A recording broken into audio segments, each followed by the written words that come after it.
Hello? Hello? Ah, there we go. If you're watching this video, that means you've tuned in for another video essay. And this time I'm going to talk about what I feel is natural female characters versus forced female characters. Now I better get this video essay on the go before the alien comes back.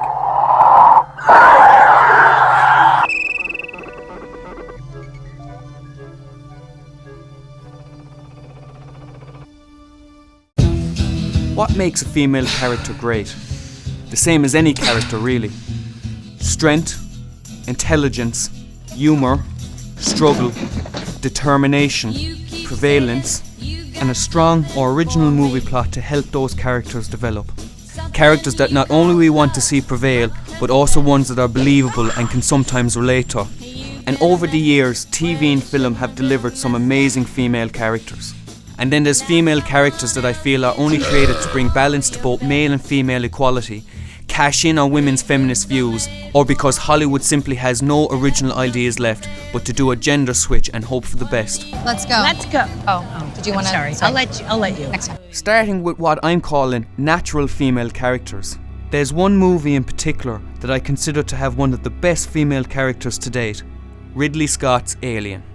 It stars Sigourney Weaver as Ellen Ripley, a crew member of the commercial space tug the Nostromo, as she tries to survive and escape an encounter with the eponymous alien, a deadly and aggressive extraterrestrial set loose on the ship. At first, Ripley is just another member of the crew and spends a lot of the first film as a background character. But as the film progresses and more characters fall victim to the alien, Ripley eventually becomes the forefront character and the one the audience is rooting to survive. She is not perceived with over-the-top strength or an abundance of weapons at her disposal, but a character that uses her intelligence and survival skills to overcome the alien. It's her personality and attitude that makes her a strong female character. This character was so well received by fans and critics that it was able to carry a franchise for a total of 4 films with Sigourney Weaver's involvement as Ellen Ripley, prevailing over the xenomorph alien every time. Another example of a strong and successful female character is found in Matthew Vaughn's 2010 superhero movie Kick-Ass. It stars Chloe Grace Moretz as the 11-year-old real-life vigilante that has the skills and ability to take on the crime world and its villains.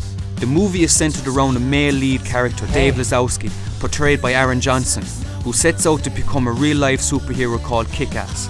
While Aaron Johnson's character is likeable and the centre drive of the film, it's Chloe Grace's character, Hit Girl, that tends to take the attention and becomes the focal point of the movie in my opinion. She's an 11-year-old child that can beat the crap out of a gang of criminals.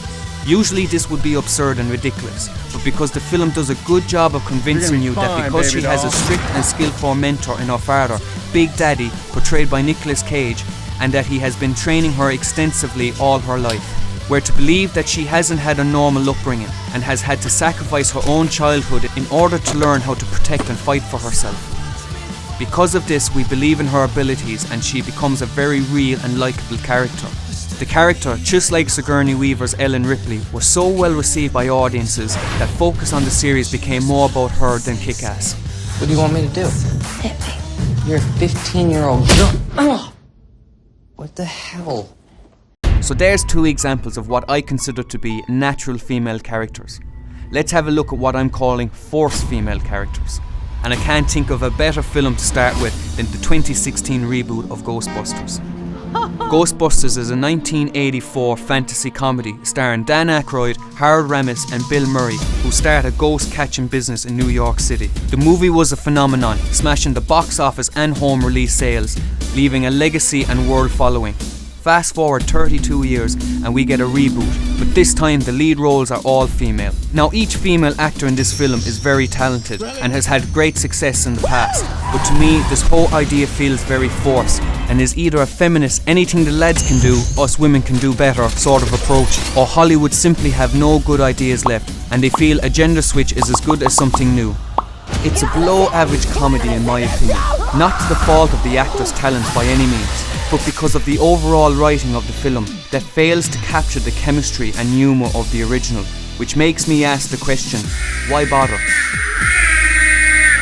To be fair, they had a tough bar to reach set by its predecessor, one that not even the original cast could match with its sequel, but that's an argument for another time. We came, we saw saw, we kicked its... This exact same approach, in my opinion, can be seen in Ocean's 8. Ocean's 8 is a 2018 American heist comedy by Gary Ross.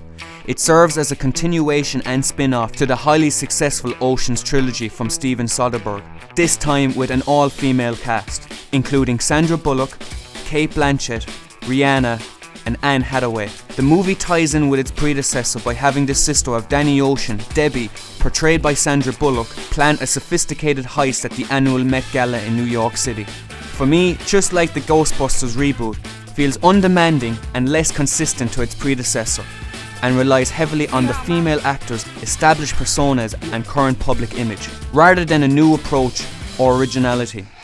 It's a mistake, but it happened. Is Hollywood really struggling that bad that they can't come up with new scenarios or movie plots for its red-hot and talented female roster, and have to revert back to what I call a movie plot cop-out, or a gender switch? I'm sure the actors don't mind as long as the checks keep coming in, but for someone who would be a true fan of a certain franchise, it's becoming a little frustrating. I don't know, maybe I'm wrong, and you can leave your own opinions in the comments section after for debate.